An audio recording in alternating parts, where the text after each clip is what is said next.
ইরানি জনগণের ভবিষ্যৎ ও তাদের নেতা বেছে নেওয়া আমাদের কাজ নয়। ইরানের সামরিক হস্তক্ষেপ ফ্রান্সের পছন্দের মতো নয় বলে রবিবার জানিয়েছেন ফার্সি সশস্ত্র বাহিনী বিষয়ক মন্ত্রী অ্যালিস রুফো।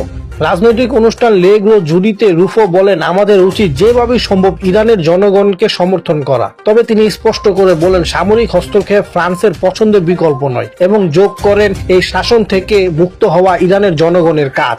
রুফো বলেন, ব্যাপক ইন্টারনেট বন্ধের কারণে ইরানি শাসন জনগণের বিরুদ্ধে যে গণ অপরাধ চালিয়েছেন তা নথিভুক্ত করা অন্তত কঠিন হয়ে পড়েছে।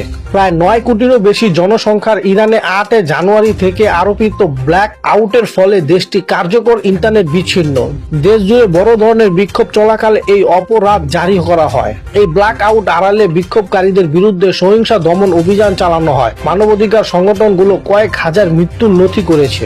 নরওয়ে ভিত্তিক এনজিও ইরান হিউম্যান রাইটস জানিয়েছে, চূড়ান্ত মৃত্যুর সংখ্যা 25,000 ছাড়াতে পারে। ইরান সরকার মৃত্যুর সংখ্যা 3,117 জন বলে জানিয়েছে। রুফো বলেন, ইরানের জনগণ আমাদের শাসন প্রত্যাহার করেছে। ইরানি জনগণের ভবিষ্যৎ ইরানিদের হাতে, তাদের নেতা বেছে নেওয়া আমাদের কাজ নয়।